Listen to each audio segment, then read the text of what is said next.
Bonjour et bienvenue dans ce webinaire concernant les selles. Comment allez-vous à la selle? C'est un sujet absolument fabuleux qui n'est pas du tout suffisamment traité en médecine allopathique. Et pourtant, il y a encore quelques centaines d'années, les selles du roi étaient inspectées tous les jours par son médecin pour voir s'il n'y avait pas un dérèglement des boyaux, donc de la santé interne du roi. Mais c'est juste qu'aujourd'hui, c'est une science qui est rentrée un peu dans les oublis. Plus aucun médecin inspecte les selles de son patient, malheureusement. Même les questions ne sont plus posées. Comment sont vos selles? À part le fait de consulter pour des diarrhées ou pour la constipation, votre médecin ne vous pose pas vraiment la question. Moi, je la pose à chacun de mes consultants qui vient me voir pour des questions d'alimentation, pour savoir de comment travaille son corps et de comment est fait son terrain. Des fois, les gens sont très étonnés parce que c'est devenu un sujet tabou, alors qu'en fait, il y a 2000 ans, les Romains étaient assis ensemble dans les thermes, sur leur latrine, conjointement, en train de poser la pêche ensemble. En Chine, c'est encore le cas aujourd'hui. Vous avez des toilettes publiques où il n'y a pas d'intimité, donc tout le monde fait son pipi caca à côté de l'autre. On n'en parle pas, on est gêné, on ferme la porte, on regarde un peu les selles de nos enfants, mais à partir du moment où ils sont propres et tout va bien, ben on s'en préoccupe plus, on leur demande pas vas-tu tous les jours à la selle? Elles sont comment tes selles? Elles sont collantes, elles sont dures, elles sont molles, elles sortent facilement, c'est comment? Et ainsi, nos enfants sont totalement délaissés par rapport à cette question-là et deviennent des adultes qui sont délaissés et désintéressés de cette question-là. Bon, ce webinaire, il est là pour remettre le focus là-dessus et pour vous apprendre que disent vos selles sur vous, sur votre santé, sur votre état intérieur et surtout sur votre terrain. Alors, on y va. Voilà, moi j'ai bougé là-haut, donc vous me voyez. Alors, posons-nous la question, mais comment allez-vous à la selle? Qu'est-ce que c'est une selle? Une selle, c'est un messager instantané de l'intérieur de notre corps. Il nous permet de diagnostiquer fiablement et immédiatement notre état intérieur. Il montre l'état de fonctionnement du métabolisme et il détermine le terrain, duquel on va beaucoup parler. Chaud, froid, humide, sec, stagnant. Plein, vide, enfin il y en a plein de différents états. Les selles peuvent changer très vite. Chez certaines personnes, c'est même la caractéristique. C'est l'alternance totale et tout le temps.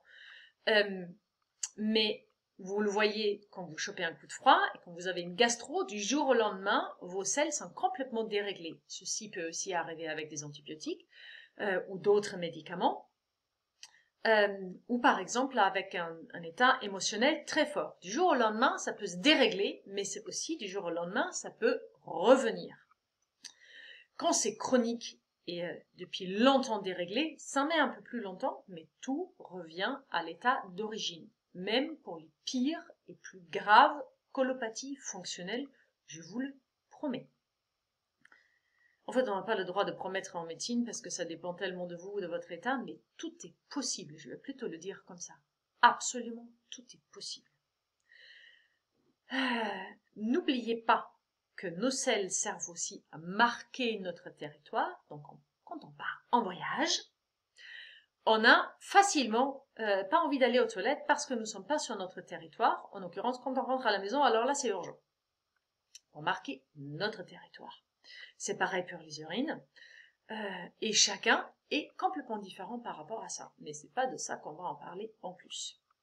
Aller à la selle, c'est un besoin quotidien. C'est l'éboueur de notre corps. Nous mangeons tous les jours, nous devons aller à la selle tous les jours. Si vous allez à la selle un jour sur 2, un jour sur 3, un jour sur 4, c'est malsain et ça intoxique votre corps au fur et à mesure. Donc c'est quelque chose qui est important si ça c'est déréglé chez vous. Un petit crochet sur la médecine chinoise, le gros intestin appartient à l'élément métal, tout comme le poumon et la peau. Donc tous les dérèglements que vous avez au gros intestin au niveau du poumon, donc asthme, allergie, crachat, tout ce que vous avez, surtout les choses chroniques, et tout ce que vous avez sur la peau, eczéma, psoriasis, peau grasse, boutons, acné, est lié aussi à cette fonction d'émonctoire et déboueur. Le gros intestin est un émonctoire de la matière et le poumon est un émonctoire des gaz. Parce que le CO2 il passe par le poumon et aussi beaucoup de toxines avec lui. Donc ce sont deux organes qui sont tous les deux éboueurs et extrêmement importants dans notre vie. Alors, le méridien du poumon et du grand intestin, les deux sont sur le bras, passent par l'épaule, remontent le visage, pas pour le poumon, il s'arrête ici, mais le gros intestin, il monte jusqu'ici. Donc en fait, toutes les choses que vous avez ici parlent de votre gros intestin, entre autres. Et puis après, vous avez deux doigts, ces deux-là, poumon, gros intestin. Et quand vous avez des désagréments sur les doigts, rhizarthrose, panarie, ongles qui cassent, crevasses, douleurs, gonflements, arthrite, arthrose, ben, posez-vous la question sur votre digestion et sur votre respiration. Alors, de quoi sont faites nos selles? Nos selles, on pense toujours qu'ils sont que les déchets de ce qu'on a mangé. Alors c'est vrai, mais que en partie. Donc ce sont évidemment nos déchets métaboliques de notre nourriture, notamment donc de tout ce qu'on a mangé. Et sachez que plus c'est dénaturé et industriel, plus ça produit des déchets. Parce que c'est une nourriture qui est non assimilable. Par exemple, quand vous prenez un enfant qui est allaité avec une mère qui se nourrit très sainement, l'enfant peut intégralement absorber le lait maternel et ne pas aller à la selle pendant très longtemps parce qu'en fait, il n'y a pas de déchets. Tout a été naturel. Ce qui n'est pas forcément le cas aujourd'hui et chez beaucoup de mamans. Et surtout pas avec les laits maternisés, ça c'est sûr et certain. Mais ce n'est pas uniquement notre nourriture et les fibres, par exemple les plantes, les légumes, les fruits que nous ne pouvons pas digérer, mais aussi les cellules mortes de notre corps. Notre corps se renouvelle quotidiennement. Certaines cellules se renouvellent très très vite, comme par exemple l'épithélium, c'est genre 2 jours. L'épithélium, c'est l'intérieur de votre intestin. Ou sinon, les cellules des os, qui mettent plutôt 10 ans à se renouveler, mais tout se renouvelle. Donc en fait, tous les déchets des cellules mortes doivent être évacués. Et ça se passe à travers les selles. Mais c'est aussi la flore intestinale morte, parce que ce sont des organismes vivants qui se reproduisent et qui meurent. Et quand leur corps meurt, on en a quand même de 3 à 6 kilos de flore intestinale dans nos intestins, ça dépend de la taille, de l'âge et tout ça. Et bien en fait, tout ceci va sortir de votre corps par les selles. Ce sont nos sucs digestifs, la bile, la pancréas, les sucs digestifs de l'estomac et de la bouche, mais aussi le mucus que nous produisons et l'eau, enfin celui qui enrobe les selles, et l'eau que nous gérons dans notre corps, parce que si les selles ne contenaient pas d'eau, bah, ce sera du sable et ce sera tout sec. Donc, elles sont quand même considérables remplies d'eau. Je vous fais un petit topo sur tous les dérèglements qui sont possibles. On va les voir pas un à un, mais plutôt en détail, juste pour que vous compreniez. Quand on parle, par exemple, de constipation, ça ne veut absolument rien dire. Parce qu'il y a plein de différentes manières de se sentir constipé. Parce que ça avance pas vite, parce que vous n'arrivez pas à les sortir, parce que vous y allez pas tous les jours. Donc, plein de différentes manières de considérer nos selles. Et une constipation ou une diarrhée ou autre chose. Donc, la consistance peut être déréglée, la fréquence, l'odeur, absence ou présence d'odeur, l'évacuation, la facilité ou la difficulté d'évacuation, les douleurs et la couleur. Il y en a d'autres, mais j'ai choisi les plus importants. Alors, voici un petit, alors je me bouge rapidement, voilà, la consistance, l'échelle Bristol. Alors, voici, dans l'échelle Bristol, qui a été conçue par la médecine moderne, hein, en fait ça vient pas de l'alimentation ou du savoir chinois, c'est une échelle qui montre La selle parfaite, qui ici, c'est type numéro 4, ça c'est le Ferrari entre les selles, la parfaite, et les autres qui sont plus dures ou plus molles. Sachez que les selles molles, c'est quand même ce qui a été le plus recherché concernant mon article, donc je vais m'attarder un peu sur les selles molles. Donc la selle parfaite est une saucisse lisse, avec un début et une fin parfaite, qui sort spontanément le moment où vous avez envie. Vous y allez et sans mettre le moindre effort, ça sort, ça se pose. Il n'y a pas de désagrément pendant la selle, et quand vous vous nettoyez, il n'y a quasiment rien sur le papier toilette. Donc ça, c'est la selle parfaite. Vous inquiétez pas, vous n'êtes pas les seuls à ne pas avoir des selles parfaites. Moi, je les ai entre-temps, mais pas tous les jours, parce que ça m'arrive aussi que mon métabolisme soit perturbé un jour, 2 jours, une semaine. Ça dépend toujours de ce que je vis et de ce que je mange, bien évidemment, comme tout le monde, même si je sais comment les réguler du jour au lendemain. Donc de là, c'est plus dur ou plus mou, et plein d'autres choses qu'on va voir sur les diapos différents prochains. Et on considère toujours depuis combien de temps est-ce que je suis déjà déréglée. Donc on va d'abord explorer les selles un peu plus molles. Donc gardez en tête l'image. Vous avez donc la selle souple, moulée et intégrale. La selle déchiquetée, qui se déchire facilement, qui est molle, peut-être un peu mousseuse. Après, donc là, elle est déjà humide et un peu collante. Après, elle devient encore plus mou. C'est pas encore liquide. Il y a quelques débris encore de gros ou de gras dedans. Mais elle n'a plus de forme en elle-même, alors que le type 5 a encore une petite forme. Et après, on est vraiment dans l'eau, dans la diarrhée aqueuse. Et celle-là, quand elle dure plus que quelques jours, elle est vraiment dangereuse pour le corps. Souvent, ici, on peut, mais dans les 2 derniers, en fait, on peut avoir des morceaux d'aliments non digérés, des feuilles de salade, des petits bouts de légumes, des graines de maïs, mais franchement, les graines de maïs, ça c'est quasiment pour tout le monde, que ce que se digère assez mal. Et puis après, pour les selles dures, donc en fait, c'est des selles bleues agglomérées, plus denses, plus dures. Après, ça devient des billes agglomérées qui sont difficiles à évacuer, sèches, lourdes. C'est souvent une selle qui fait plouf. Et puis après, vous avez les billes détachées, les crottes de bique, difficiles à évacuer parce que c'est long, parce que c'est stagnant. Vous pouvez aussi avoir des galets. Ce sont des morceaux de sel un peu plus gros, mais détachés l'un de l'autre. Mais on va parler de tout ça. Alors, allons-y pour les selles molles. Alors, les selles liquides, diarrhéiques ou collantes. Alors, en général, une selle molle est signe d'un froid ou d'une chaleur excessive. Comment les en distingue? On va le voir en plus en détail. C'est le froid n'a pas d'odeur, la chaleur a d'odeur.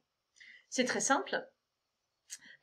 Souvent, les selles molles sont humides, donc collantes. Si vous voulez savoir à quoi ça ressemble une selle collante, vous prenez un pot de Nutella ou de n'importe quelle autre pâte à tartiner, vous en mangez la moitié et vous observez vos selles. Le lendemain, vous allez voir que ça va coller à la cuvette. Et là, vous allez découvrir ce que ça fait dans votre corps.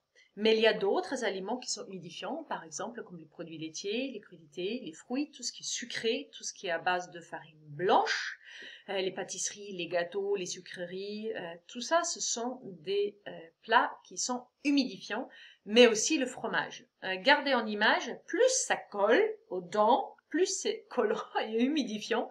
Donc en fait, camembert, Nutella, bonbons, carambar, il n'y a pas plus humidifiant que ça. Les selles molles montrent toujours une baisse de la capacité digestive et la capacité de transformation des éléments et le métabolisme de l'eau. C'est-à-dire quand les selles sont molles et perdent leur forme, il y a trop d'humidité à l'intérieur qui n'a pas été suffisamment absorbée par le corps, donc vous pouvez vous retrouver avec des selles molles et de la peau sèche. C'est tout simplement parce que l'humidité, elle est passée par-delà et elle n'est pas allée à l'intérieur de votre corps. Comme j'ai déjà dit, quand c'est chronique, c'est un signe alarmant. Et on l'améliore surtout avec la chaleur et la cuisson. manger chaud, manger cuit, et la bouillotte, mais ça, on va le voir un peu plus loin. Donc, les sels durs, c'est l'autre sens. Alors là, on fait le panoplie, hein, billes, galets, condensés, lourdes, sèches, agglomérées, qui sont signes de manque de liquide. D'un côté, vous avez les manques de liquide qui arrivent par une chaleur excessive, et je pense que là, ça semble logique pour tout le monde. Vous pouvez avoir la chaleur externe, qui est juste, il fait très chaud, vous transpirez beaucoup, et voilà, ça finit par retirer un peu d'eau qui aurait dû aller dans les selles, et du coup, vous êtes plus constipé. Mais ça peut être aussi une chaleur interne, comme une forte fièvre, qui va assécher vos liquides, ou sinon, un terrain de chaleur, sur lequel vous avez abusé des choses qui vous chauffent trop, c'est-à-dire alcool, viande, épices. Souvent, ça se voit par une voix forte, un corps dense. Voilà. Ces personnes-là peuvent avoir tendance à avoir des selles plus condensées, lourdes, denses et avec peu d'eau. Mais les sels durs peuvent aussi venir d'un état de vide ou stagnant, dans lequel les sels ne sont pas suffisamment avancés ou avancent trop lentement dans le tractus digestif et stagnent. Et comme l'intestin a fait son boulot, c'est-à-dire retirer l'eau de la masse du bol alimentaire qui arrive pour en former des sels, ben en fait, il continue à retirer, et si les sels n'avancent pas, parce que vous êtes au ralenti, parce que votre corps est fatigué, parce que votre système digestif est fatigué, ou parce qu'il est ralenti par un terrain froid, le froid n'accélère rien du tout, le froid, ça stagne, ça crispe, et du coup, plus rien n'avance, ça fige. Donc, même par le froid, les sels peuvent être ralentis, et peuvent perdre trop d'eau. Et du coup, les sels deviennent lourdes, denses et difficiles à évacuer parce qu'il n'y a plus aucun moyen de les avancer. Donc ça, c'est le ralentissement par froid. On va voir un petit tableau récapitulatif de tout ça. Donc, vous comprenez maintenant à quel point il est très important de déterminer votre terrain parce que c'est le terrain qui forme la selle. Et pas l'inverse. Vous n'avez pas juste des selles qui sont comme ci ou comme ça. Il y a une raison. Et cette raison, c'est votre terrain. L'odeur. Sachez que quand il y a odeur, il y a chaleur, stagnation. Là, on va parler de l'odeur des sels et des gaz. Mais sachez que les mêmes raisons que je suis en train de vous citer ici sont valables pour tous les autres choses du corps, c'est-à-dire pour les urines, pour les règles, pour les leucorrhées, les crachats, la transpiration, la haleine. Tout ça est aussi influencé par ces terrains qu'on dit chauds ou stagnants. Le froid ou la santé ou le vide ne produisent que très peu d'odeur. Soit elle disparaît tout de suite ou elle est très peu prononcée. Vous voyez, des fois, on doit vomir. C'est pareil pour les vomissements d'ailleurs, hein, que des fois on doit vomir et le vomissement il est très puant, acide et c'est vraiment nauséabond et des fois on vomit et ça a quasiment pas d'odeur. Et ben c'est ça la différence entre un vomissement de chaleur et un vomissement de froid. Donc c'est l'odeur qui est créée. Alors c'est la chaleur qui crée l'odeur, qui sont surtout, mais c'est ce que j'ai dit au début, plus la nourriture que vous prenez, elle est dénaturée, c'est-à-dire déviée de son état naturel, moins le corps peut la digérer correctement, plus elle va stagner, plus elle va créer des problèmes de digestion et plus elle va créer ce genre d'odeur et de désagrément parce que toutes les substances chimiques aujourd'hui que vous avez dans la nourriture, le corps ne sait pas quoi faire avec et du coup, ça va créer des odeurs fortes et de la dégradation chimique. Moi, ça fait très longtemps que je n'en mange plus des produits transformés, très très peu. Et du coup, mes selles ont quasiment perdu d'odeur. Ça peut m'arriver, et je sais très bien que quand ça m'arrive que j'ai abusé. Mais là, aujourd'hui, quasiment plus du tout parce que ma digestion est naturelle. On pensait toujours que les gens au Moyen-Âge, tout le monde puait de la bouche, puait des selles, que ça puait de partout. Ben non, En fait, une selle, quand elle est faite avec des produits non transformés, comme c'était le cas au Moyen-Âge, la selle, elle se décompose très rapidement, ça devient une sorte de mousse très, très vite. Elle n'est pas collante, elle n'est pas puante, donc en fait, elle va pas forcément déranger, ça, si on marche dedans, bien sûr, mais c'était pas la même chose que ça l'est aujourd'hui. L'odeur est aussi très fortement provoquée par la consommation de protéines animales, donc viande, toutes les viandes, blanches, rouges, fromage, charcuterie bien évidemment, œufs dans la moindre mesure et poissons, parce que la protéine animale, c'est la seule molécule qui comporte de l'azote, qui va créer beaucoup d'acidité à l'intérieur de notre corps à la digestion et qui va finir par créer une putréfaction. Juste pour vous montrer l'image, les félins par exemple, qui mangent exclusivement de la viande, déjà leur dentition est un peu différente de la nôtre, donc elle est faite pour déchiqueter de la viande, alors la nôtre, c'est pas forcément le cas. Ce qui nous reste comme canine, c'est pas très prononcé. Et en fait, les félins ont un estomac rond, alors que le nôtre, il est allongé et en forme d'haricot avec différentes sections. Pour vous donner un exemple, quand vous mangez un fruit, en moins d'1 heure, ça a quitté votre estomac. Quand vous mangez des légumes, des céréales, c'est 1 à 2 heures. Quand vous mangez de la viande, c'est 3 à 4 heures, mais ça peut aller au-delà quand vous mangez de la viande transformée, type cordon bleu, enfin pas cordon bleu maison, charcuterie, saucisse. Sachez que en fait, la digestion d'une saucisse dans votre estomac peut durer jusqu'à 8 heures, avant que ça quitte votre estomac. Donc c'est très lourd pour le corps, c'est extrêmement acidifiant parce que ça lui demande beaucoup d'acide digestif. Et en fait, après avoir quitté votre estomac, il y a encore 10 mètres de boyau à parcourir. Sachez qu'une digestion humaine saine dure entre 16 et 24 heures. Et des fois, quand ça passe déjà 8 heures dans l'estomac, ben en fait, ça rallonge considérablement la digestion et ça va finir par pourrir dans vos intestins et par puer.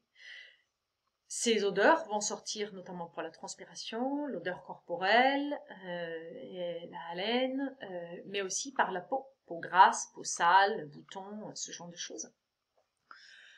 Et le félin, lui, alors nous, notre système digestif, c'est genre 13 mètres, entre 10 et 13 mètres, le félin, c'est 1 mètre. C'est très court. Entre l'estomac et la sortie, c'est très rapide, parce que lui, comme son système digestif est fait pour éviter cette putréfaction, mais en fait, c'est évacué rapidement, alors que chez nous, ça stagne. Donc, quand vous avez des selles qui sortent très fortes, pensez à votre consommation d'aliments transformés et votre consommation de viande. Mais ça peut aussi être lié à une infection bactérienne ou fongique. Ça peut évidemment aussi arriver avec un coup de vent chaud ou un coup de vent froid. Alors, la couleur. La couleur des selles normales et sont des teintes de brun ou de marron. On connaît tous.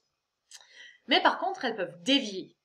Quand ça dévie 1 fois, 2 fois, c'est pas grave, c'est le moment actuel et tout ça. Mais quand c'est tout le temps d'une autre couleur, vaut mieux aller consulter. Et là, pour le coup, il faut vraiment aller consulter un médecin spécialiste, mais au moins votre médecin. Alors, quand elles deviennent claires ou jaunâtres, vous avez un problème d'écoulement de la bile qui stagne dans la vésicule biliaire et qui peut créer des difficultés digestives. Souvent, ce sont des gens qui ont des crises de foie, des difficultés digestives, mais aussi des crises de stagnation, de crampes, de vrilles, de problèmes digestifs en tout cas, et des selles en alternance. C'est des gens qui peuvent aussi avoir pas mal de nausées, ou la tendance à la nausée, et peut-être aussi éventuellement en migraine. Puis après, elle va être carrément verte ou verdâtre. Verdâtre, on va mettre ça aussi sur le dos de la vésicule biliaire qui s'écoule pas correctement. Mais quand elles sont vertes fluo, alors là, la plupart du temps, c'est lié à un médicament qui a fait que la bile, alors, elle a traversé le tractus digestif sans faire rien du tout en termes de digestion. Donc, dès que vous arrêtez le médicament, ça va s'arrêter. Quand elles sont rougeâtres, ben, soit vous avez mangé trop de betterave ou mangé un truc de trop colorant, normalement, ça disparaît. Par contre, quand il y a du sang rouge vif dans les selles ou autour des selles, c'est qu'il y a un saignement dans le dernier segment, c'est-à-dire dans le rectum, souvent. Ben, par contre, quand elles sont noirâtres, Et là, il faut bien regarder. Souvent, elles sont noirâtres et un peu collantes ou humides. Ça, c'est du sang digéré, coagulé, qui souvent a saigné en haut du tractus digestif, c'est-à-dire dans l'estomac, et qui a été digéré et qui arrive de telle manière dans les selles. Souvent, ces selles-là sont faciles à évacuer. Donc là, c'est médecin direct, surtout si vous l'avez pas plus qu'une fois, enfin plus qu'une fois. Mais par contre, vous pouvez aussi avoir des selles noires quand vous prenez du fer ou du charbon. Bien évidemment, ça colore les selles, mais ça s'arrête dès que vous arrêtez ces médicaments-là. Les selles peuvent être blanches, donc en fait là, on a une obstruction de la bile, ou ça peut venir d'une inflammation des voies biliaires ou de la paroi intestinale. Donc en fait, du coup, ce ne sont pas des selles, mais l'évacuation plutôt de cellules mortes. Donc, à observer. Il y a des personnes qui ont des colopathies qui peuvent avoir ce genre de manifestation. Ou sinon, elles peuvent être grises, donc en fait, mélange entre noir et blanc. Bon, allez consulter, c'est pas de mon ressort. Voilà un petit tableau. Alors, je vais m'exclure de là. Hop, je vais disparaître. Donc, un petit tableau qui vous résume un tout petit peu tout ce qu'on peut avoir dans les selles. Donc, sachez que tout se combine avec tout, à part le froid. Si, même le froid et la chaleur peuvent être entremêlés. Mais vous pouvez avoir du froid vide, du froid plénitude, chaleur vide, chaleur plénitude. Et la stagnation se combine aussi avec tout, bien évidemment. Donc, je vous ai fait, vous pouvez prendre ça en photo. Je vais même, pour ceux qui l'ont fait en replay, vous l'envoyer avec sous forme de PDF. Je pense que je vais mettre en téléchargement sur mon site ou peut-être en dessous de la vidéo YouTube quand elle sera sur YouTube. Pour que vous puissiez vraiment vous référer à ça, l'imprimer, le regarder et dire « Ah tiens, j'ai ça et ça ». Donc en fait, c'est du froid plénitude. Ou sinon, c'est stagnation avec chaleur. Ok ? Parce que vous allez voir que tout se combine l'un entre l'autre, mais c'est très important d'avoir juste compris qu'est-ce que ça va faire dans votre corps. Donc on va commencer tranquillement avec le froid. Donc les selles froides sont souvent molles, liquides, c'est de la diarrhée, c'est non digéré, non assimilé. Elles peuvent être aussi fines parce que le froid, ça resserre. Donc en fait, la forme sera plus fine. Et elles peuvent être aussi collantes parce que souvent, elles sont humides. Au niveau de la fréquence, on a un peu de tout, donc j'ai rien mis. Ça a très peu d'odeur. Comme on a dit, l'évacuation peut être soit lente, mais elle peut être ici urgente. Par exemple, on a une diarrhée qu'on appelle la diarrhée du champ du coq. C'est une selle urgente le matin. Alors là, pour vous faire être sûr, vous êtes dans le froid vide. C'est typique de ça. Et ça se traite. Donc en fait, il y a très peu de douleur. Peut y avoir de la douleur. S'il y en a, elle est plutôt un peu sourde. Si c'est froid plénitude, si c'est froid vide, ça fait moins mal, mais si c'est du froid plénitude, ça fait très très très mal, parce que la plénitude, ça fait mal. Donc on a un peu de tout. Ça s'améliore tout simplement en mettant du chaud. Manger chaud, boire chaud, se tenir au chaud, porter des chaussons, mettre la bouillotte, se tenir au chaud, doucher chaud, bain chaud, chaud, chaud, chaud. Oubliez les crudités, oubliez tout ce qui sort du frigo, oubliez les produits laitiers, les fruits, tout ça c'est rafraîchissant et humidifiant pour le corps. Gardez le chaud. Ah, ici à ce moment-là, je vous le dis, j'ai conçu un petit questionnaire sur le yin et le yang. Donc le yin est froid, le yang est chaud. Que vous trouvez sur mon site, sur mes réseaux sociaux, il y a un peu partout. Donc, n'hésitez pas à le faire. Il vous donne un petit résultat. Et après, sur le site, vous pouvez vraiment lire beaucoup plus. J'ai vraiment fourni les réponses pour que vous puissiez voir si vous êtes plutôt un terrain froid ou un terrain chaleur. Si vous êtes plutôt un terrain stagnant, ça va parler aussi de ça. Donc, n'hésitez pas vraiment à vous référer à ces outils. C'est vraiment précieux et ça peut vous aider énormément à améliorer la compréhension de votre corps et vous voir vraiment avec des critères différents que ce qu'on peut avoir en médecine allopathique. Alors, continuons avec la chaleur. Donc, quand vous avez des selles qui sont imprégnées par la chaleur, souvent elles sont dures, agglomérées, elles peuvent être grosses ou en billes, elles peuvent aussi être collantes. Parce que elles peuvent aussi être en diarrhée. On peut aussi avoir une diarrhée de chaleur, ce qui va différencier, comme dit avant, c'est odeur ou pas odeur, brûlure, démangeaison, on va le voir. La fréquence, Alors, soit elles sont fréquentes, et ça, une chaleur, par exemple, quand vous avez une dysenterie, quand vous avez une maladie qu'on a plutôt dans les pays chauds, une gastro chaude. Donc là, vous y allez souvent. Sinon, elles sont plutôt espacées et prêtes à la constipation en général que à la diarrhée. L'odeur est forte et puante. L'évacuation est souvent lente et difficile ou sinon empreinte de douleur. Alors, dans la chaleur, on a évidemment les brûlures, sensations de brûlure, des démangeaisons, des désagréments. Alors, la démangeaison peut être aussi liée à l'humidité, la présence d'humidité en général. Souvent, c'est à la sortie, c'est-à-dire vraiment à l'anneau anal. Elle peut être cuisante, la douleur. Ce sont les inflammations. Tous les types de it à la fin, tous les colopathies qui se finissent en it, sont empreintes de chaleur. Mais sachez qu'en fait, la chaleur, elle se construit aussi un peu comme un compost. C'est-à-dire, quand vous avez tout qui stagne, votre bol alimentaire qui n'avance pas et qui stagne, bah, c'est fini toujours par créer de la chaleur. Et cette chaleur-là, à un moment donné, elle va être difficile. Et vous allez la sentir même si le reste du terrain est froid. C'est pour ça que je vous invite vraiment à faire le test pour voir quelle est votre typologie de base. Alors, comment est-ce qu'on améliore les pathologies de chaleur? Alors, vous pouvez jeûner. La chlorure de magnésium aide beaucoup.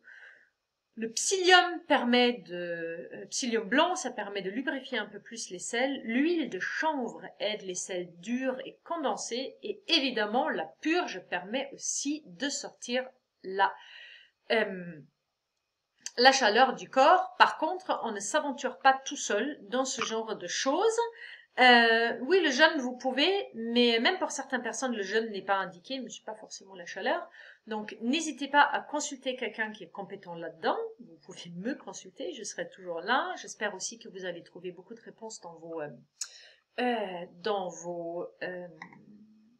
mes articles et voilà. Donc, n'hésitez pas à consulter, regarder, vous renseigner.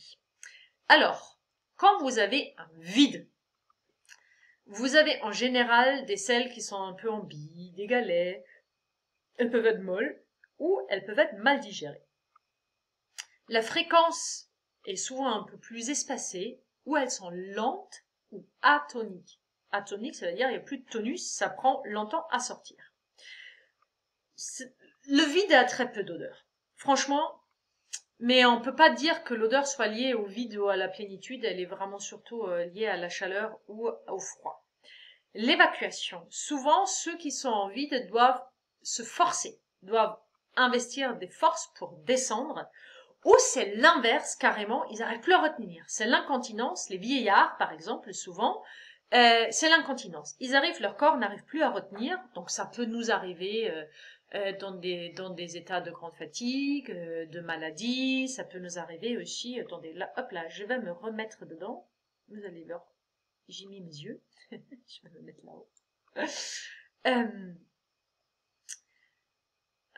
Voilà, donc il y a aussi dans le vide, vous pouvez avoir les deux, soit avance pas, soit c'est tellement vide qu'il n'y a plus rien qui retient. Dans ces cas-là aussi, souvent on a d'autres descentes d'organes, descente du rectum, descente de la vessie, de l'utérus. Vous pouvez aussi avoir des hernies, c'est-à-dire des choses, d'autres d'organes qui s'effondrent, effondrement de la lignée blanche, et plus rien qui tient en place dans votre corps. Par exemple, aussi le ventre en tablier, c'est-à-dire le ventre qui tombe, est aussi un signe de vide avec le corps qui ne maintient plus en place ce qui devrait rester en place. Si vous avez des douleurs dans un état de vide, ce qui n'est pas toujours le cas, ils sont plutôt après la selle. Il y a peu de douleurs et elles sont plutôt sourdes, donc supportables. Le vide s'améliore avec le repos, la bonne alimentation, des céréales, pas complètes, mais plutôt des céréales entières comme le riz, le sarrasin et les millets qui sont faciles à digérer. À part ça, on a la plénitude. Donc, les selles de plénitude sont denses, grosses, fournies. Il y en a de la matière, d'accord? Mais ça peut être une plénitude de beaucoup de choses. Plénitude de matière, plénitude de chaleur, plénitude de froid. Ça peut être une plénitude de bactéries mortes à l'intérieur de votre corps qui va sortir. Ça peut être une plénitude de vers, par exemple, qui sont des parasites. Mais voilà, il y a plein de différents types de plénitude qu'on n'a pas le temps de tout détailler ici parce que ce n'est juste un webinaire et pas un cours. Donc, la fréquence plutôt rare ou normale. Quand c'est une plénitude de froid, ça peut être aussi fréquent parce qu'en fait, le froid veut bien sortir du corps. Donc, l'odeur de la plénitude, c'est plutôt une odeur désagréable ou de putréfaction. C'est parce que souvent, la plénitude, c'est une accumulation et l'accumulation fait que ça sent. La évacuation, elle peut être difficile si les selles sont denses et lourdes. Évidemment, ça peut être un peu plus difficile. Sinon, des fois, c'est aussi rapide et avec de grosses quantités parce que le corps, il est très content de se débarrasser. Les douleurs de la plénitude. Et ici, c'est vraiment... ce sont des douleurs très fortes. Elles sont aiguës. Elles peuvent être localisées. Elles sont plutôt dans le ventre ou dans le bas-ventre. Elles sont là avant la selle. Elles sont soulagées après la selle. Elles sont vraiment localisées. Elles sont des endroits bien fixes. Elles sont pas des douleurs sourdes qui sont là un peu partout. Le pré-stade de la plénitude, souvent, c'est la gêne. Donc, en fait, je me sens un peu... c'est plein, voilà. J'ai l'impression de ne pas évacuer. Souvent, c'est le cas quand vous êtes un peu en vide. Et qu'en fait, que ça n'avance pas. C'est améliorer évidemment la plénitude par la purge, le jeûne, mais aussi par le massage et aussi par le simple fait de réduire ce que vous mangez. Et puis après, on vient juste au dernier point qui est un peu un mélange de tout et qui évidemment se combine avec tout. C'est la stagnation, alors souvent provoquée par le stress, c'est pour ça que je l'ai mis là ici avec. Mais voilà, donc en fait, on a la stagnation. Donc, dans la consistance, la stagnation, en fait, elle fait qu'il y a tout est variable. Il n'y a plus rien qui est comme ci ou comme ça. Des fois, je demande à mes patients, alors vos selles sont comment et puis après, ils savent pas trop quoi répondre. Et puis après, je leur montre l'échelle Bristol. Et puis après, ils se disent, oui, alors, bah non, c'est un peu de tout. Et puis après, ils essayent de dire, oui, non, mais c'est dur. Et puis après, dans une deuxième phrase, ils utilisent le mot molle et tout. Et puis après, je dis, mais est-ce que c'est comme un bouchon avec des selles molles derrière? Ils me disent, ah oui, c'est exactement ça. Ou par exemple des selles explosives. Ça, ce sont des selles de stagnation. Donc, leur consistance est en alternance, elle est variable tout le temps, comme la fréquence, des fois ça roule pas, des fois ça évacue facilement, de l'autre côté ça stagne, puis après c'est beaucoup, c'est peu, l'odeur, des fois ça pue pas, des fois elles sont collantes, des fois elles sont parfaites, des fois elles sont en billes, alors ça c'est vraiment souvent le cas. Stagnation, stress. Ah tiens, je l'ai oublié de le mettre dans le tableau, je vais le mettre après. Elles sont souvent en billes, c'est-à-dire ça avance pas, ça avance pas. C'est plouf, plouf, plouf, plouf. Ça, c'est vraiment des selles de stagnation. L'odeur peut être forte, mais elle peut être aussi absente. L'évacuation, elle dépend. Voilà, comme je vous ai dit, mais elle peut être soit explosive, pam, d'un coup, tout part, parce que vous avez une disharmonie entre l'énergie et la matière. On va voir ça avec les gaz, vous allez voir, c'est passionnant les gaz. Mais elle peut aussi être bloquée. Vous avez deux méridiens qui gèrent la sortie des sphincters. Donc en fait, il faut imaginer que vous avez la porte et le fait d'ouvrir ou de fermer la porte. Donc en fait, le rein, c'est la porte. Vous en avez une, vous n'en avez pas. Donc en fait, c'est la capacité, la possibilité de fermer ou d'ouvrir. Mais c'est la possibilité. Le fait de le faire, donc ouvrir ou fermer, ça c'est le foie qui le fait. Et des fois, quand on est stressé, donc le foie, l'organe du stress, en fait, vous êtes tout bloqué, il n'y a rien qui sort, et tout reste bloqué, et vous avez l'impression que c'est juste l'anneau que la selle, elle est juste là, elle est derrière, et elle veut sortir, mais elle peut pas, parce qu'en fait, la porte, hein, ah ben non, et il y a quelqu'un qui la garde fermée, et ça sort pas. Alors à ce moment-là, un petit suppôt de glycérine peut aider. Il y a aussi le psyllium qui peut aider. Bougez, marchez, courir, mettez du mouvement, massez, détendez-vous, mais aussi le jeûne et la purge peuvent aider. Des douleurs de stagnation ou de stress sont souvent juste avant l'évacuation, c'est-à-dire vous avez une crampe, et bien bref, faut aller vite fait aux toilettes et c'est mieux. Ça, c'est typique. On retrouve ça aussi dans les règles pour les femmes, hein, ça fait mal juste le jour d'avant et quand les règles arrivent, ça fait plus mal. C'est le même mouvement. Donc, les douleurs de stagnation sont toujours variables, un coup fort, par intermittence, c'est là, c'est pas là, c'est à tel endroit, après c'est à tel endroit, c'est en haut, c'est en bas, c'est au milieu, on sait pas trop.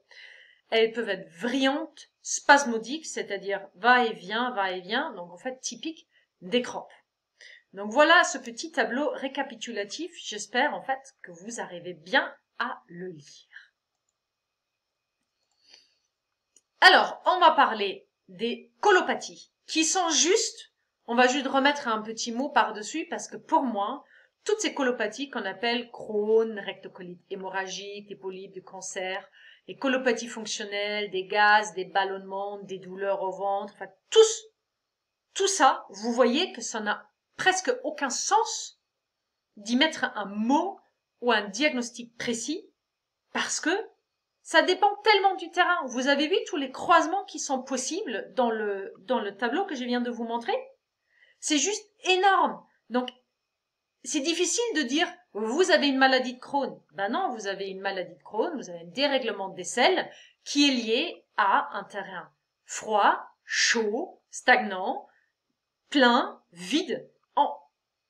Donc, je vous l'ai remis ici comme petit reminder que le vide, c'est tout ce qui tombe, c'est peu de douleur, c'est des pertes, c'est de la fatigue, c'est un état de fatigue du corps. La plénitude, c'est la douleur forte, ce sont des masses, ce sont des accumulations, donc les polypes, le cancer et tout ça, on est forcément dans une idée de plénitude. La chaleur, odeur, ça peut provoquer des saignements, du pus, c'est collant, c'est plutôt le jour. Ça crée des brûlures, c'est cuisant, c'est des douleurs fortes, c'est des états inflammatoires. Le froid, c'est plutôt sans odeur, liquide, mais ça peut être aussi la nuit, et ça vous plie en deux. La douleur du froid, vous ne pouvez plus vous relever. C'est un chien de fusil dans le lit avec la bouillotte, vous voulez plus bouger. Ça, c'est le froid. La stagnation, c'est tout en alternance. Un coup ça va, un coup ça va pas. Donc en fait, on ne peut pas parler de tous ces colopathies, les MICI aussi, MICI, maladies inflammatoires, je ne me rappelle plus. Et en plus, il n'y a aucune importance. Parce que ce n'est le terrain qui donne votre dérèglement. Et le dérèglement, il est à la hauteur du dérèglement de votre terrain. C'est-à-dire, plus vous allez avoir un état, un terrain déréglé, plus vous allez avoir des difficultés digestives. Donc, je vous invite vraiment à vous repérer toujours et encore au tableau. Sachez qu'en fait, moi, dans mon quotidien, je suis là pour ça. Moi, je suis allée moi-même à travers différentes pathologies des selles. J'ai vraiment un peu tout expérimenté. Ça fait 12 ans que je suis dans l'alimentation. 12 ans que je suis dans la santé, que je travaille là-dessus, que je me forme, que je me documente, que j'essaye de regarder ailleurs, que j'essaie de regarder ailleurs que, en fait, que dans ce qui est juste donné dans la médecine, tout simplement, parce que pour moi, j'y ai pas trouvé une solution. Moi, j'ai été diagnostiquée sclérose en plaques il y a 16 ans. Ouais, 2006. 16 ans. Donc, en fait, ça remonte, bordel. Moi, j'ai plus rien. Je veux pas dire que je suis guérie. Parce que je n'aime pas parler du fait que je suis guérie. Non, j'ai soigné mon terrain. Mon terrain, aujourd'hui, il va bien. Je n'ai plus trop de soucis. Et c'est ok. Tant mieux. Mais je vais pas dire que ça peut pas revenir. Mais je contrôle mon terrain, je l'entretiens, je le chéris, et je veux juste aller mieux. C'est tout. Donc, quoi que vous avez comme affection, ça se soigne par l'alimentation. Il y a plein d'autres thérapies, je vous encourage vivement à aller chercher ailleurs. Moi, ce que je vous propose, c'est tout l'accompagnement par rapport à l'alimentation. Je propose des jeûnes, je propose des purges, je propose des événements en ligne pour jeûner et purger ensemble. Parce que là, on en est à tout ce qu'on a parlé avec les ailes. Oh là, hop là, allez, purgeons ensemble, chacun chez soi, bien évidemment. J'ai écrit des livres de cuisine, j'ai écrit des articles, je suis vraiment là pour partager tout ce savoir que j'ai et juste pour crier haut et fort, mais soignez-vous et vous pouvez le faire. Juste parce que la médecine allopathique ne vous donne pas de solution, ça ne veut pas dire qu'il y en a pas. Vous pouvez aussi décider de rester jusqu'à la fin de vos jours avec un médicament qui va entretenir votre état déréglé, mais qui va limiter la casse, c'est-à-dire limiter les douleurs et tout ça, mais ne jamais arranger quoi que ce soit. Et si vous avez un tas déréglé, croyez-moi, il ne se manifeste pas uniquement au niveau des selles, il va se manifester partout ailleurs, au fur et à mesure du temps. Et des fois, vous avez une colopathie pendant 10 ans, et puis d'un jour, vous l'avez plus. Ah bah, vous voyez plus, parce qu'en fait, elle a changé de couche. Elle est allée ailleurs. Elle est plus dans la couche digestive, mais elle est dans la couche du sommeil, les couches de la respiration, elle est allée dans la couche du froid, du chaud. Voilà, il y a plein de différentes manières que ce dérèglement du terrain peut se manifester dans votre corps. Les selles n'en sont juste une manifestation. Si vous avez des manifestations fortes, et je suppose que vous en avez, parce que sinon vous ne seriez pas dans ce webinaire, vous n'aurez pas été attiré par les écrits que j'ai fait autour de ce webinaire qui vous a attiré ici. Donc, regardez-vous et dites-vous, mais qu'est-ce que j'ai envie de faire avec mon corps? Mais on va en revenir. Bon, je m'emporte. Alors, un petit excours, c'est les hémorroïdes. Je vais faire très short. Alors, les hémorroïdes, c'est une stagnation de sang. Donc, c'est un terrain stagnant. Mais il peut stagner par plein de différentes manières. Pouvez avoir, je vous évite, c'est si vous avez des hémorroïdes externes, à l'interne, ça va être un peu plus compliqué, mais quand ils sont externes, mais regardez-les pour voir à quoi ils ressemblent. Quand ils sont blanches, elles sont vides. C'est-à-dire qu'il n'y a pas de sang, il n'y a rien dedans. Donc c'est soit de la stagnation qui a juste poussé les tissus à l'extérieur, mais il n'y a rien dedans. Ou sinon, c'est du froid. Si vous avez des hémorroïdes violettes, c'est-à-dire ça a coagulé votre sang. Mais là, on est dans un violet, vous voyez, bleuâtre et foncé. Donc là, vous êtes dans du froid avec du sang stagnant. Ou sinon, vous avez des hémorroïdes qui tirent plus sur le rouge ou sur le rouge violacé, mais c'est pas le même violet, vous voyez. Là, on est dans la chaleur et dans le sang stagnant par chaleur.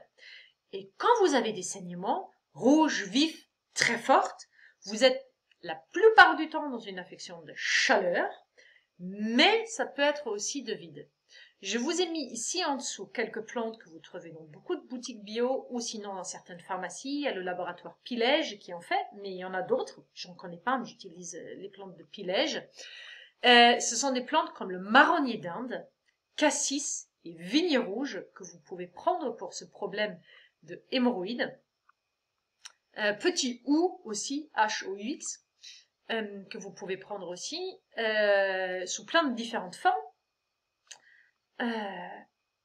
Et qui vont aider à résorber. Vous pouvez pas trop faire de conneries avec ces plantes-là parce qu'ils ont un impact plutôt réchauffant ou plus de refroidissement. En plus, on les prend occasionnellement. Ça aide beaucoup. Et bien évidemment, toutes ces plantes aident aussi pour tous les problèmes de circulation que vous pouvez avoir dans les jambes. Ou pour les femmes, hein. Par exemple, en termes de la grossesse, on appelle ça des varices vulvaires. C'est aussi une sorte d'hémorroïde, c'est-à-dire elle est juste localisée à un autre endroit. Ben, celle-là aussi, vous pouvez la faire avec ces 3 plantes-là. Faisons une excursion sur la flore intestinale avant de parler des gaz. Parce que souvent, les gens qui ont des gaz, des ballonnements et tout ça, ils disent « j'ai une dysbiose, je vais prendre des probiotiques, ça va aller mieux ». Bon, ça ne fonctionne pas, c'est pas pareil. Donc, votre flore intestinale, c'est 3 à 6 kilos, selon votre taille, votre âge, voilà, enfin, de bactéries, de levures, de champignons, de micro-organismes et de plein d'autres petites bêtes qui prolifèrent et qui colonisent votre corps comme nous on colonise cette terre. Vous êtes leur planète à l'extérieur, il n'y a pas d'autre vie. Donc, elles ont à l'intérieur de vous et elles aiment le terrain qui est à l'intérieur de vous. Et selon le terrain qui n'est pas le même dans l'estomac, dans le grand intestin, dans le duodénum, dans l'intestin grêle, mais en fait, elles vont être à un endroit ou à un autre. À partir du moment où vous changez votre terrain, chaud, froid, humide, sec, à l'intérieur de vous, votre flore intestinale va forcément être impactée. Il y a plus de DNA de tous les micro-organismes que de nos cellules dans le corps. Donc, c'est quelque chose qui a beaucoup d'influence sur notre digestion. D'ailleurs, c'est à travers eux que nous digérons. Nos intestins ne font rien, elles font juste, ce sont des muscles qui bougent et elles l'absorbent. Mais la transformation, ce sont les bactéries qui le font à travers nos sucs digestifs et selon ce qu'on leur a donné. Ça sert à rien que je m'attarde trop ici parce qu'en fait, on va pas avoir le temps. Vous avez un webinaire qui parle de la flore intestinale, je pense, quelque part.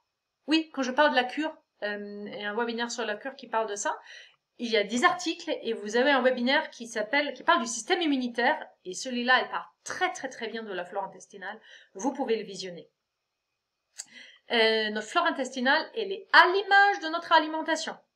Quand on mange plus de sucre, on a plus de petites bêtes qui aiment le sucre. Quand on mange plus de viande, on a plus de bêtes qui mangent la viande. Quand on mange des légumes, on a le meilleur des flores.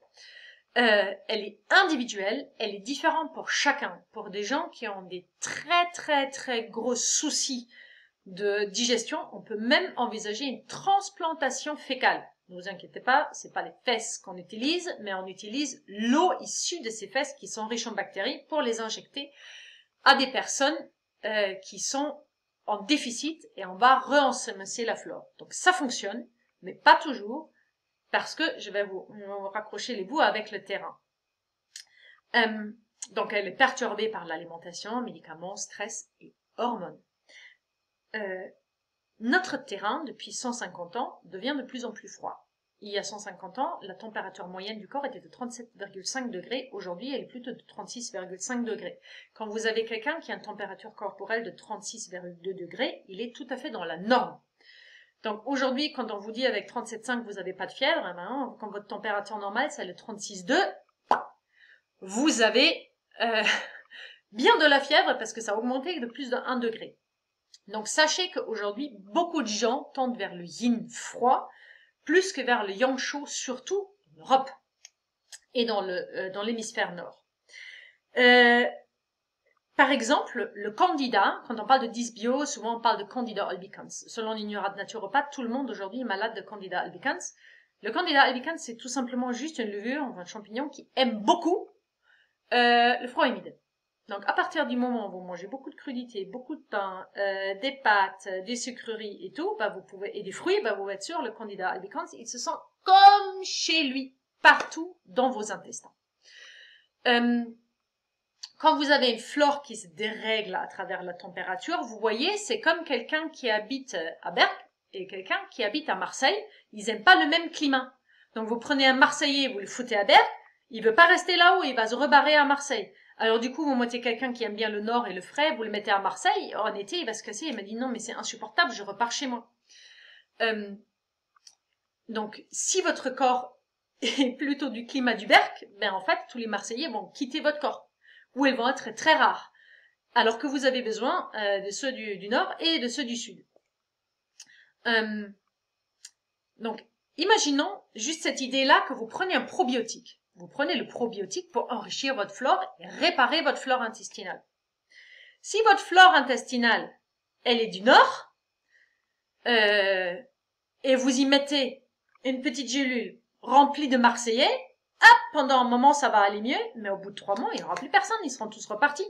Donc, vous avez beau essayer de réensemencer votre terrain, si vous n'y avez pas la bonne température et la bonne matière pour s'enraciner, ça va revenir.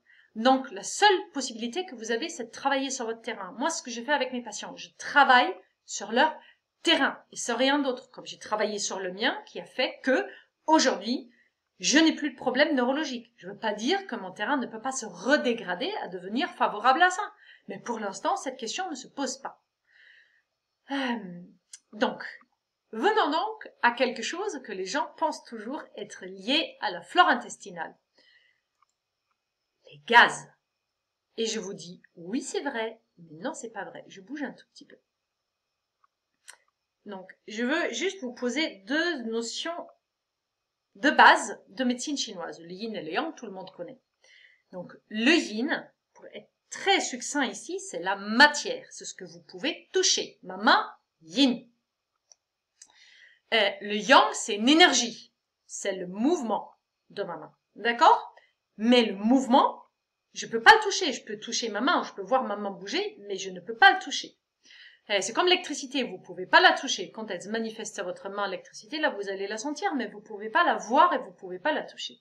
Et c'est pareil avec la chaleur que vous pouvez pas toucher, l'animation que vous protégez, c'est une idée abstraite, d'accord? Donc, le yin, la matière, ce sont les sels, votre bol alimentaire qui est dans votre intestin. Le yang, c'est l'énergie du gaz, c'est l'énergie qui est la force motrice qui propulse les sels à travers vos intestins. Donc les deux doivent être ensemble, matière plus sel. C'est comme ma main, elle peut uniquement bouger parce que je mets de l'animation. Donc vos sels peuvent uniquement avancer parce qu'en fait ils sont animés par une énergie. Donc la fleur on va la faire à la fin. Donc imaginez maintenant que vous avez le ventre tout gonflé, pouf, avec plein de gaz à l'intérieur de l'air. Donc ça, vous avez beaucoup d'air qui est produite. Donc cette air-là, elle est produite par une flore intestinale qui produit, quand elle va transformer et digérer votre bol alimentaire, beaucoup de gaz. Je vais vous mettre un exemple très simple. Vous voyez la levure et le levain, ce que ça fait dans le pain. La levure, quand vous faites du pain chez vous, quand vous achetez une baguette, vous voyez celle qui est très moelleuse avec des grosses bulles d'air. Bah, c'est exactement ça. La levure, c'est quelque chose qu'on a à l'intérieur de notre corps, qui a une certaine façon de transformer les sucres et un organisme qui crée beaucoup d'air. Pouf! Donc en fait, ce qui se passe à l'intérieur de votre corps, c'est la fermentation de la baguette. Pouf, pouf, pouf, ça fait des bulles d'air et vous en avez plein. Et à un moment donné, bah, ça vous remplit tout le ventre et ça vous rend vraiment désagréable. C'est une gêne parce que là, du coup, vous avez une plénitude de gaz. Donc c'est désagréable, ça peut même vous provoquer des douleurs parce que ça fait quand même une disharmonie entre la matière et les gaz et ça va pas ensemble. Et alors que par exemple quand vous avez une digestion qui est faite avec du levain, qui est une fermentation qui est tout à fait différente, qui est plus lente, qui est plus longue, c'est un autre processus chimique, on va pas rentrer dans les détails ici. Tout ça sont des explications que vraiment je donne lors de mes formations parce qu'on a vraiment la possibilité de se poser pour comprendre qu'est-ce qui se passe dans le corps, parce que c'est important. Il y a personne qui jamais, à aucun moment, nous apprend comment bien manger. À l'école, par nos parents, parce qu'ils savent pas, les médecins ne le savent pas, ils sont pas instruits à la faculté de médecine, ne sont pas instruits, et même les nutritionnistes ne le sont pas. On les instruit sur les nutriments, la teneur en vitamines, machin et tout. Même les diététiciens, on leur apprend pas ça. Donc en fait, cette formation que je donne, c'est vraiment un complément et totalement en dehors des enseignements qui sont donnés en général. J'ai mis 12 ans à amasser tout ce savoir. Donc c'est vraiment, je dirais même unique, la façon de le voir et de l'expliquer. Parce que c'est grâce aussi à la médecine chinoise et à la diététique chinoise que j'ai appris, que j'ai pu comprendre toutes ces choses qui rendent la compréhension de notre corps beaucoup plus facile et simple. Donc si vous avez une digestion au levain, bah, c'est beaucoup plus long, ça produit moins d'air et c'est moins néfaste pour le corps. Donc imaginez maintenant une baguette dans le ventre là, hop, hop, hop, hop, vous vous baladez avec plein de bulles d'air, à un moment donné ils vont devoir sortir. Donc cette énergie-là, à un moment donné, elle va s'échapper avec des gaz qui sont soit odorants ou pas, bruyants ou pas, on va rentrer dans les détails, parce que en fait c'est stagnant et ça veut sortir, il y a un trop plein. Donc, partant du principe, si tout est équilibré, votre selle, elle a de l'énergie et de la matière, et en fait elle est propulsée par l'énergie pour sortir. Oui, c'est aussi le péristaltisme qui fait avancer, mais c'est juste imagé pour que vous compreniez ce qui se passe à l'intérieur de votre corps.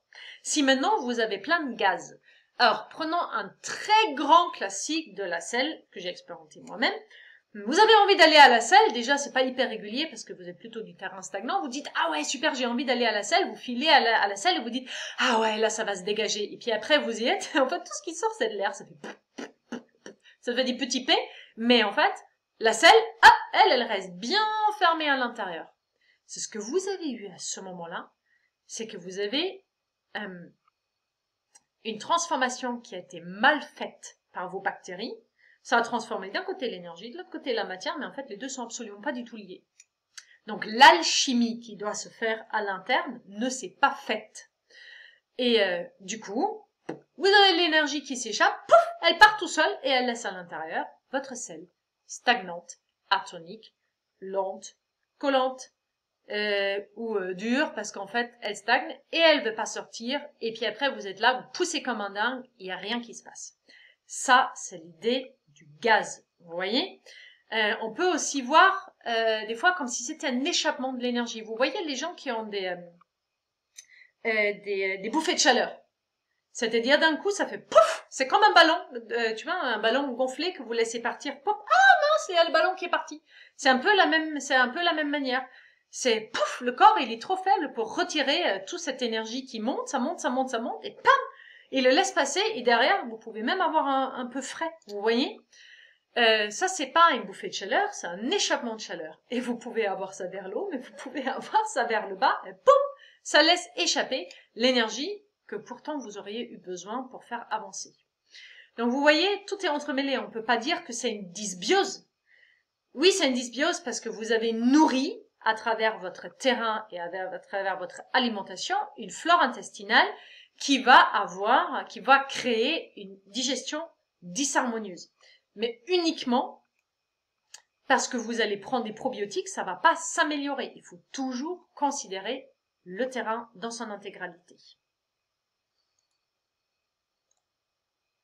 Alors, comment on peut s'aider? Venons aux solutions. Alors, vous êtes ce que vous mangez. Ce que vous mettez dans votre corps au quotidien, c'est de votre responsabilité. Vous savez pas comment faire? Apprenez. Je suis là pour ça. Je donne des formations, j'ai écrit un livre de cuisine. Je vous mettrai le lien en dessous de cette vidéo ou dans le replay. J'ai mis 12 ans à amasser un savoir qui pour moi était suffisant à comprendre de comment fonctionne notre corps et de quoi on a besoin. Si vous ne savez pas poser votre bon diagnostic tout seul parce que c'est un peu plus compliqué, faites-vous aider. Moi, je suis là pour ça, mais j'ai plein d'autres collègues qui travaillent vraiment bien. Agissez chaque jour. C'est pas parce que vous allez faire quelque chose pendant 3 semaines et ça va pas avoir un impact sur votre terrain ça fait 10 ans que vous avez des selles molles et liquides. Vous n'allez pas avoir un impact pour avoir une selle parfaite en 3 semaines. Et encore, si vous pouvez, c'est possible. Mais sachez que quand vous avez un problème chronique qui est là depuis longtemps, ben en fait, le terrain est affaibli, donc en fait, il va falloir le remonter. Mais tout est possible. Absolument tout. Moi, je vous conseille de consulter un bon praticien en médecine chinoise, un médecin acupuncteur, Ça, c'est vraiment des choses qui aident absolument. Mais vous ne pouvez rien faire. Prendre des plantes, faire de l'acupuncture, faire un régime, si vous ne changez pas votre alimentation. Il faut changer vos habitudes parce que celles que vous aviez jusqu'à maintenant vous ont conduit exactement dans l'état dans lequel vous êtes. Donc si vous avez envie de sortir de cet état-là, ben je vous invite à vraiment vous ouvrir au changement et à essayer, bon, et maintenant, je vais commencer à m'aimer et à me prendre en compte, j'ai envie de changer, même si ça va bousculer mes habitudes. Alors, comment on change le terrain? Ici, ça va être des trucs de base, on en a déjà parlé, mais je vais en reparler parce que ça fait toujours du bien. Quand vous avez un état de vide, ce qui va vous aider, c'est de manger chaud et cuit. Manger des céréales entières, pas forcément complètes, mais entières.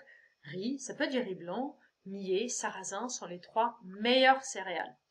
On mange équilibré, vous pouvez prendre ça dans mon livre de cuisine, tout est dedans, vous avez 50 pages qui parlent que de comment est-ce que je compose mon assiette pour manger équilibré, vous avez tous les clés dedans.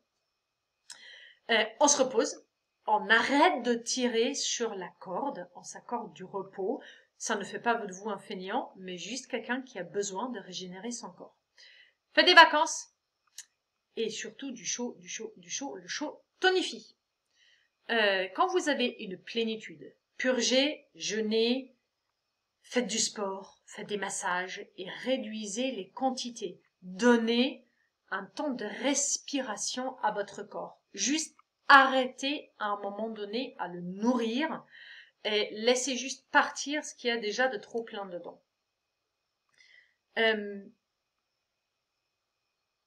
Quand vous avez trop de chaleur, prenez des produits frais. Ça ne veut pas dire des produits froids qui sortent du frigo, parce qu'en fait, quand vous buvez froid, quand vous avez trop chaud, ben, en fait, vous êtes en train de flinguer votre terrain et va virer dans le froid très vite. Ce qui est souvent le problème des personnes qui ont trop de chaleur en elles. Elles sont toujours attirées par les boissons fraîches, elles en boivent beaucoup. Non, c'est les produits craquants, sautés rapidement, comme au wok, vous voyez, ou un peu de crudité, ou un peu de fruits, en saison bien évidemment. Ça aide la chaleur. Aussi des plantes qui sont rafraîchissantes. Vous pouvez boire par exemple un peu de la menthe, les fleurs de chrysanthème, ça aide beaucoup. Bon, ça vous trouve ça dans les boutiques chinoises. Sinon, la chlorure de magnésium, c'est un très bon catalyseur du chaud. La chlorure de magnésium, vous trouvez tout ce qu'il faut sur Internet. C'est 20 grammes dans un litre d'eau. Vous pouvez prendre la bouteille entière pour faire une purge sur une matinée. Ou sinon, juste un verre par jour, ça aide beaucoup. L'huile de chanvre, de la graine de chanvre pressée à froid bio que vous trouvez dans les boutiques bio, aide à lubrifier les selles. Ça va vous aider quand les selles sont sèches et dures et agglomérées et difficiles à évacuer. Les figues trempées le matin, vous trempez dans l'eau pendant la nuit, vous prenez le matin, vous buvez le jus, ça aussi, ça aide beaucoup. Sachez que les figues sont plus puissants que les pruneaux. Ou sinon le psyllium. Le psyllium sont des fibres qui aident dans le froid et dans la chaleur. Ils permettent tout simplement de garder l'eau dans les selles et de lubrifier les selles. Donc en fait, quand il y a des selles de froid diarrhéique, ça va condenser les selles, et quand il y a trop de chaleur, ben en fait, ça va finir par lubrifier les selles avec un peu plus de mucus. Quand vous avez un terrain de froid, mangez et buvez chaud, mangez cuit. Je sens bouillotte, c'est déjà dit, la stagnation, bougez, bougez, bougez. Reposez-vous, faites des massages, faites-vous du bien. Gérez vos émotions. Trouvez un catalyseur pour vos émotions. Trouvez une soupape du sport, du mouvement, de la danse. Criez, hurlez, allez chez un thérapeute. Aidez-vous. Sachez que le psyllium aussi a une action régulateur là-dessus. Alors, les solutions que moi je propose, c'est nettoyer, éliminer, régénérer et apprendre à comment faire différemment. C'est tellement important. Quand vous avez un terrain, et je pense que vous êtes ici à écouter toujours ça jusqu'à ce moment-là, parce que vous êtes intrigué par ce qui se passe dans votre corps, parce que vous n'êtes pas content et vous n'avez pas trouvé de solution. Quand le corps est encrassé et que vous êtes figé dans un mouvement et vous savez même pas lequel, il y a un moyen excellent, c'est nettoyer et éliminer. Moi, pour ça, je propose, j'appelle ça la cure ou la retraite régénérative, et c'est quelque chose que je propose depuis 3 ans, que j'ai expérimenté en Allemagne, et qui c'est vraiment le stage, le moment que j'ai vécu dans ma vie qui a fait vraiment basculer mon état de santé d'un à l'autre. Il y avait la vie avant et la vie après. Vous pouvez lire plein de témoignages et écouter les témoignages sur mon site. C'est vraiment impressionnant à quel point c'est profond comme changement. Donc, c'est un jeûne de 5 jours où on nettoie le corps et on élimine tous les déchets accumulés avec une technique assez spéciale. On prend des petites, j'appelle ça les formules magiques ou les formules coupe-faim, qui font qu'on n'a pas faim, qu'on élimine et qu'on va vraiment nettoyer et décrasser tous les vieilles déchets que vous avez accumulés dans vos intestins depuis des fois mais des années. Et qui ne partent pas forcément avec un simple jeûne. J'explique ça dans d'autres vidéos. Donc en fait, c'est 6 jours que vous prenez que pour vous. La prochaine est en ligne, donc vous pouvez faire ça depuis chez vous. C'est beaucoup moins cher, vous n'avez pas besoin de vous déplacer. Elle est du 24 au 29 avril. Et la prochaine en présentiel et en octobre, la première semaine des vacances scolaires en octobre.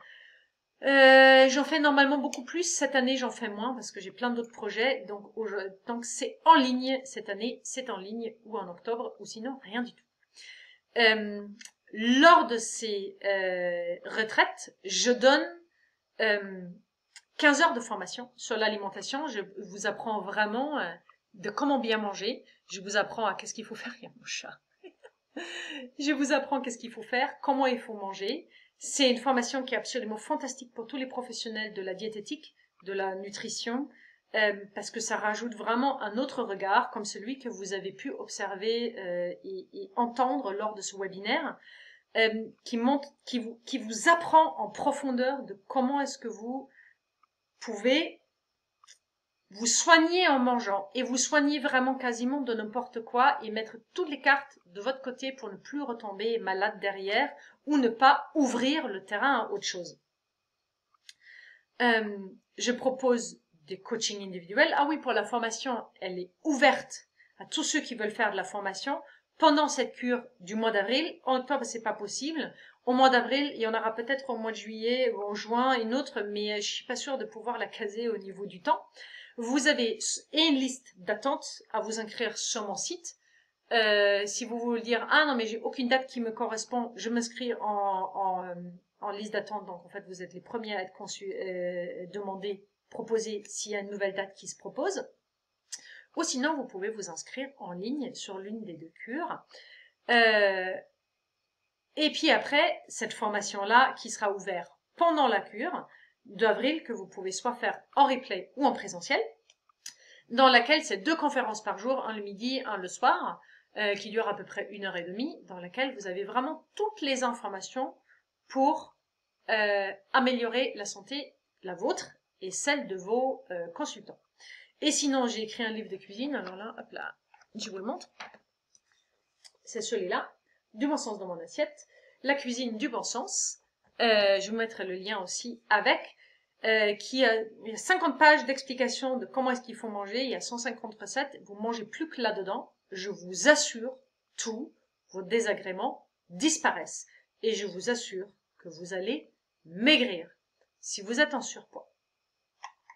Donc, alors, lors de ce webinaire et jusqu'à un mois avant les événements, je propose toujours une promotion. Donc, en fait, en ce moment, vous êtes les premiers à être informés. Donc, en fait, la cure régénérative qui a des places limitées. Elle a des places minimum, donc je le fais à partir de 6 participants. En dessous, elle n'aura pas lieu. Mais au-dessus, les places sont limitées. Je ne prends pas plus que 15 personnes. Donc, la cure régénérative, au lieu d'être à 447 €, elle sera à 397 €. Et là-dedans, vous avez donc les 5 jours accompagnés en cure, plus un jour de cuisine, de reprise alimentaire. Vous avez 3 Zooms par jour, le yoga du matin, et puis après, les enseignements. Et vous avez le matériel, vous avez tout un colis qui vous est envoyé avec toutes les choses nécessaires que vous ne trouvez pas forcément dans le commerce. Voilà. Et après, vous avez la formation seule. C'est un prix vraiment là cadeau. J'ai envie d'ouvrir ça au plus de personnes possible. Donc, vous avez les 5 jours de conférence que vous pouvez suivre en live ou en replay comme vous voulez, à votre rythme. Vous allez avoir accès à vie aux enregistrements. C'est 15 heures d'apprentissage inédit sur l'alimentation. Et vous avez ensuite 50% pour toutes les formules annexes qui sont issues de cette première formation initiale. Donc c'est vraiment une très bonne offre de devenir un client privilégié là tout au début de mon lancement des formations. Donc j'espère que ce webinaire vous a plu. Je suis hyper contente d'avoir tenu 1h16. Je suis à disposition pour vous tous.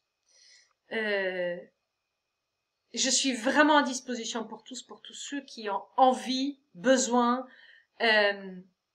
d'avoir des conseils. Je réponds par tous les moyens, je réponds par SMS, je vais répondre par mail, quand vous m'écrivez par mon site du bon sens dans mon assiette, par Instagram, par Messenger ou via mon site Facebook.